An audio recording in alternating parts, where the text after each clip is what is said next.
All right, I'm going to share with you my secret weapon when it comes to getting a party to do what you want. When you're a DM and you want the party to do something that they would never do, to go a place they would never go, to fight a guy they would never fight, to infiltrate a stronghold they would never infiltrate because they're not stupid, to do something completely out of character, this is how you get players to do whatever you want. To walk into the most blindly dangerous situations you can think of.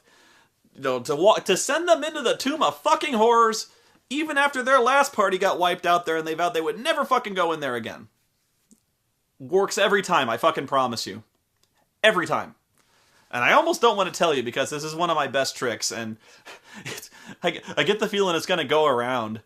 But I've already shared it elsewhere, so I'll tell you what it is. If you want the party to go and do anywhere you want and do anything you want, fight anyone you want, steal from the party. Steal something. Just, that's it. I swear to God. Just, and it can be anything. It can be as subtle or as blatant as you want to make it. One time, the party, this is a different game than Death Clock, but it happened in Death Clock as well. One time, the party emerged from a dungeon that, there was a shrine to a cultist god, the serpent god or whatever it was, and they looted this dungeon. They had all sorts of ruby statuettes and gold figurines of snakes and cursed shit and magic shit, and I said, there were treasure chests full of silver pieces because these guys were very big on silver, so they had 3,000 silver pieces in huge trunks. So they went and they bought a wagon. They brought a wagon back to the dungeon. They loaded up the fucking wagon. They covered it with a tarp, and they go to town, and they go to the tavern. And this was actually really stupid of them. They didn't post a guard on the cart, but had they posted a guard, I would have done the same thing. But all of a sudden, they hear a commotion outside of the tavern, and somebody is stealing their cart, and has stolen their horses. So they all rode to town on this fucking cart. And I think one guy had another horse, and so they stole their wagon team, and somebody else stole their horse, and they were like, seriously, you had never seen a group this mad. They worked hard for this shit, and I stole it. And so they had so many. How did they know we had silver? And so I actually had a reason for that. I was always planning for some this was something that happened to me when I first started testing Ultima Online. Was there used to be a big problem, maybe still is, I don't know, but there used to be people who would wait outside of dungeons and camp there and attack parties leaving the dungeons and take their stuff because they'd be all weakened. They didn't have potions. They'd be low on health. They'd be low on magic and shit. So they were easy pickings. Why do the work when you can just pick on people coming out of the dungeons and take their shit? So these guys it was a group of thieves who saw these guys in really swanky armor with really fancy swords, guys in really swanky robes, wizards and shit, with a really great horse and shit. So they heard them talking loudly about their preparations to go to this dungeon and raid the shit, and so they all of a sudden they saw them, loading up a wagon, and they weren't being as circumspect about this as they probably should have. So I had the Thieves Guild members, 5 of them, follow these guys to the dungeon, and they decided they couldn't take them in a fair fight, so they followed them and waited for a moment of weakness, waited for them to camp, or waited for them to leave the cart unattended, and they stole the wagon. So they tried to give chase. They stole another guy's horse, and there was a really cool running fight. A wagon chase as 2 of the guys got on horses and started chasing, and they were lobbing arrows back and forth. It was really exciting, but I had the cart get away. So these guys, they would attract these motherfuckers across heaven and earth to get their money back. And really, in the grand scheme of things, it wasn't that much money. It was a few $100, by the end of it. And they kept the really expensive stuff on their own on their own person, but the trunks of silver. So in the end of it, it was 600 gold pieces total. It was a lot of money, but it wasn't but it was theirs. It was their money. I sent them across the fucking country finding this fucking wagon because it was theirs, and you don't do that. Now you don't even need to be that grand about it. You don't like that was over the top. That was stealing their entire spoils of war for this dungeon. You don't need to be that. You don't. All you need to do is steal something. In the Death Clock campaign, I had somebody steal Joe's coin purse. I had him roll an intelligence check. I had a thief roll a pickpocket check. Thief made his, Joe failed his. And I say, later on, you reach to pay for your drinks and your money's gone. Motherfucker. He got up. He's like, can you pay for... He told the party to pay for his drinks. We're going to go kick some heads in. They went down there. They went to the Undercity. They were like, we're going to find the Thieves Guild. We're going to find the motherfucker stole my coin purse. And he's like, it's very distinctive because Lord Vane carries a very distinctive coin purse. It's a velvet coin purse with a big V on it. So, like, if anyone's seen this shit... So, like, they were going like fucking Miami Vice, going through the Undercity of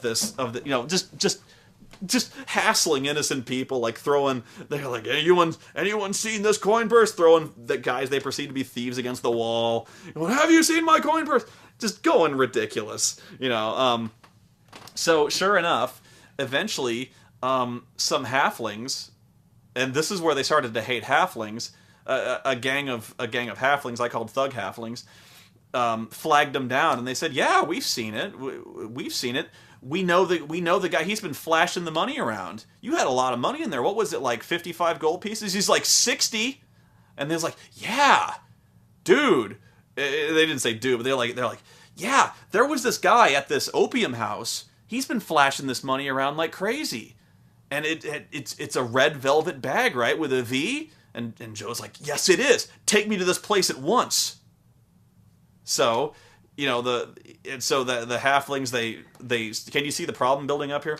The halflings lead him through some alleys, and they point over there, and they goes, "In there. We're not going to go there because it's dangerous." And Joe's like, "I eat danger for breakfast." And so he walks down the alley right into an ambush because the thieves set him up. And so they set him up. It was this huge ambush. There was no way they could win, and they basically humiliated Lord Vane and I forget who else, and basically made them strip all their weapons and armor, and they basically left them in their underwear, humiliated and alone. And so then they was really mad. So they, when you steal from the party, they immediately stop thinking straight. Rationality and reason out the window. I guarantee it. Over any amount of money, they will follow that motherfucker to the ends of the earth. If you give them a clue to follow, they will follow it. Like, let's say they find, in the place of their coin purse, they find a silver ring and a distinctive pad. They will show this ring everywhere. They'll be like, "You see this shit? They stole like 10 gold pieces from me." It's really is unbelievable. Try it. If you're running a game, try it. Steal anything. Steal a coin purse. And if they get caught, they get caught. They catch a pickpocket that turned them in the city guard, no harm done. Whatever. You tried, they caught it, whatever. Don't be unfair about it. Had they left a guard there, I would have just said the thieves included a first level mage. He would have tried to cast sleep on the guy from a distance. If it worked, the guy fell asleep at his post and they stole the shit. At one time, I swear to God I did this. I had, there was a group of goblins who, it was winter, and they were very, very cold. And so instead of attacking the players, they simply stalked the players until they camped and stole their boots because they were cold. And they stole anything else that was warm, like their furs, if they had any furs laying around. But like I say, everyone except the guy on watch, and the guy they left on watch, because the goblins purposely waited for the most dense-looking guy to be on watch, the fighter whose perception sucked. And so I had him roll his perception against their stealth, and he failed. And so I'm like, well, they stole. You wake up, and almost all of you are missing your boots. wow. They were like, do we go back to town and get more boots? And they're like, no, if we do that, they'll be long gone. We're gonna find these motherfuckers, track them, track these bastards. They're wearing our boots. And I'm like, well, probably not, since your feet are way bigger. And they're like, they're wearing our boots. Look for our boot prints. And so, sure enough, they were wearing the boots, and they tracked them, and they tracked them through the fucking tundra, basically barefoot. They wrapped, like, I'm like, you realize you're gonna get frostbite if you keep doing that. They're like, we're gonna wrap bear skins around our feet. Who's got a bear skin? And so they're like, I'm like, okay, so you're tromping through the fucking forest and the snow. You got skins wrapped around your feet, and you're fucking pissed. And they find the goblins, they beat the shit out of them, and they took their boots back. But I could have sent those guys anywhere. Maybe the goblins hole up in another shrine to some forgotten god, or they hole up in some, maybe they're the put upon slaves of a group of hobgoblins. Maybe they're actually hiding in a barracks of some orc clan. And so by following these guys to get their boots back, they've accidentally they've accidentally stumbled right into an orc barbarian horde. And so, like, all of a sudden this has become way more difficult. You can have them do anything. And you can have this be as small or as big as you want. Let's say, one of your characters has an heirloom, or something that, like I brought up earlier, having some kind of clue to his father's murder, some kind of sapphire pendant. You could have that all of a sudden be missing, and I guarantee you that character, and this will actually be a good reason to go, tracking down the ends of the earth to find this thing. But yeah, anything you can think of, they will follow. Anyway, and all you have to do to get them to go anywhere is give them a direction. Say they saw something. Give them a description of somebody who stole it, or say they find a panicked set of tracks fleeing the other way, or they hear some kind of distinctive laugh, or I don't even know what, or they hear a voice, or they hear whispering, or something like that. And you don't even have to make it make sense. Let's say you want to be unfair. You could say your character wakes up. Just say one character, one. Let's say the fighter. You wake up and your boots are missing, and he goes, "How is this possible? Weren't you on watch?" And you, as the DM, go, "Yeah, he was. Damnedest thing. I don't know how that's possible." So I wouldn't suggest being unfair about it. But if you want that to happen, honestly, I wouldn't be unfair about it and just have, like, no matter what they do, the boots disappear, or whatever you want to disappear. Give them a good reason, or, like, have something. Another good thing is to have something lure them away, or, like, have a noise. Have the goblins be really crafty. Maybe the goblins start, like, rattling cans or making ooga booga noises in the forest. With the wizard wakes them up. And they're like, guys, there's something in the woods. Let's go check it out. And so they go check it out. And while they're checking it out, the other goblins, the first party goblins making the noise runs off. And they're never going to find him because they got these little holes, And so, but the other group of goblins that's hiding moves in to the abandoned camp, steals their shit, and runs. So you don't have to be unfair about this. It's all about misdirection. Very simple stuff. Made you look ploys that you get them once. Maybe twice. But you don't want to do this a lot. This is not the sort of thing you want to do over and over again to get them to do. But it's one time to get them to do anything you want. And I would only do it one time, because otherwise it's not fair.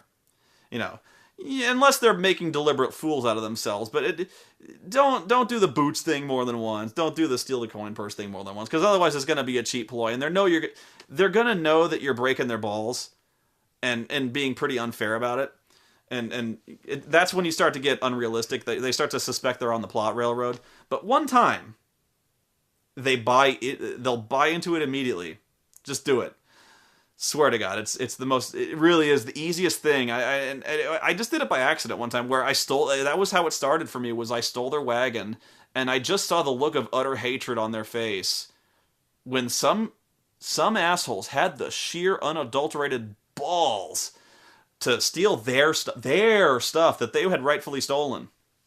That shit was not going to stand.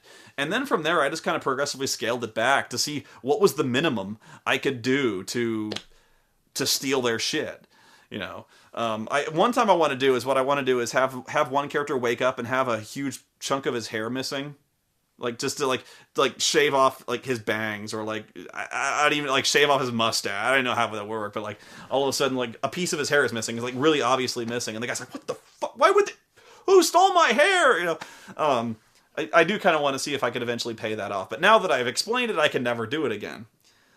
Maybe not. Maybe if they've never seen the videos, I can do it again. But it really does work. But just don't be unfair about it. This is they can't know about this trick, otherwise they won't do it.